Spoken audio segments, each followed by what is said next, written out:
El SERE, o Servicio de Evacuación de Refugiados Españoles, fue el primer organismo de auxilio a los republicanos exiliados a causa de la Guerra Civil Española. Se creó en París en febrero de 1939 y en contacto con el gobierno de Cárdenas, organizaron algunas de las expediciones de refugiados hacia América a bordo de los buques Sinaya, el Ipanema, el Mexic, entre otros. El SERE recibió, alojó y proporcionó auxilio a los inmigrantes por el territorio mexicano.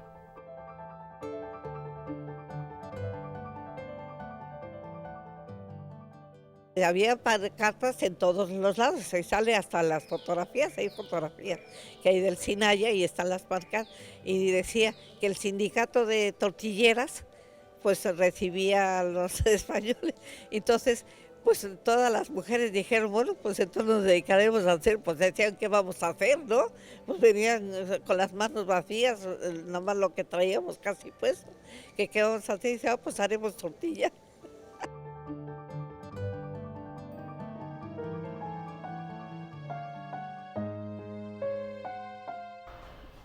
El recibimiento en Veracruz fue emocionante, fue muchísima gente al puerto, hay unas imágenes y unas películas maravillosas sobre ese encuentro.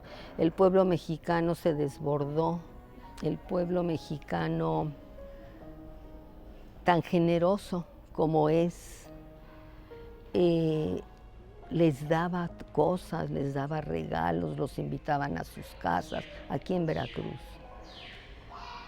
Estuvieron aquí unos días, unas semanas, y después pues se fueron, la mayoría a la Ciudad de México. Cárdenas quería que los refugiados se repartieran por distintos puntos de la República Mexicana, donde fueran más útiles. Ese era su plan. Y muchos de ellos aceptaron irse a lugares de provincia. Sin embargo, no les fue fácil. Algunos sí se quedaron en provincia, pero la mayoría preferían ir a la Ciudad de México. De manera que en la Ciudad de México se concentró el mayor número de refugiados españoles. Y en México, pues, ¿qué vida llevaron? Los primeros meses, el SERE los siguió ayudando. El SERE organizaba comedores, les daba ayudas para que pudieran rentar un departamento, se unían familias para vivir juntos y pagar entre varios el departamento. El SERE abrió algunas empresas en donde empezaron a trabajar exiliados españoles. Por otro lado, pues recibieron ayuda de muchos mexicanos que los emplearon también en sus empresas, y también recibieron ayuda de los antiguos residentes, los que llamaban aquí gachupines, personas que habían venido de España de niños, habían trabajado muchísimo aquí y habían logrado en general hacerse ricos. Estos gachupines ayudaron mucho a los exiliados. La relación entre gachupines y refugiados es muy interesante, porque eran totalmente antagónicos desde el punto de vista político. Sin embargo, el ser paisanos, el ser del mismo país, pues les hacía acercarse, a pesar de que los gachupines normalmente eran franquistas, ¿no? Pero era más fuerte el sentimiento de origen, ¿no? Del país de origen. Y entonces, bueno, aquí poco a poco los exiliados se fueron acomodando, siempre pensando que el exilio iba a ser pasajero, que iba a durar unos meses. Se cuenta que tenían las maletas hechas, porque Franco iba a caer muy pronto.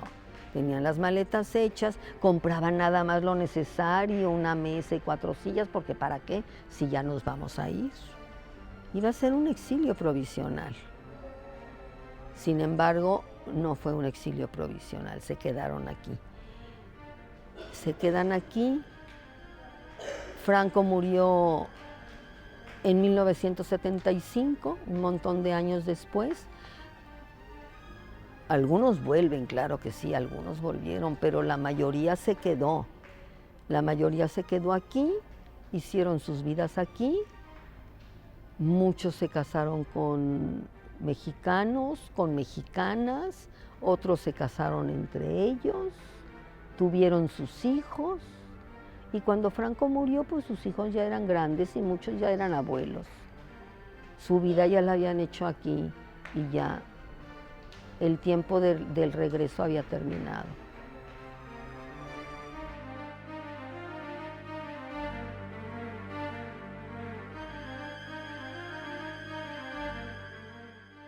México recibió a los exiliados sin restricciones y con la única condición de que ellos pagaran su viaje y los primeros días de alojamiento en México. Los exiliados españoles siempre guardaron la esperanza de poder volver a su madre patria en muy poco tiempo, cosa que no sucedió, ya que Franco se quedó en el poder hasta su muerte, en 1975. Muchos especialistas en el tema de la migración y el exilio consideran que este fenómeno, que repercute en muchos ámbitos, tiene una consecuencia que impacta solamente al migrante, y es que al abandonar su tierra y al paso del tiempo, se convierte ante sus compatriotas en un extranjero, es decir, ya no es reconocido por su sociedad como parte de ese lugar. Soy Arlette Celis y esto fue Migración, una puerta abierta al mundo. En Veracruz, rumbo a los 500 años. Del barco pues la pasábamos bien, allí jugando, yo cuidando a la hija de una amiga que venía de meses, la niña, y tenía otros 2 más pequeños. La niña había nacido ya en la salida el día 30 de enero, entonces pues era muy chiquita, entonces casi era como mi muñeca.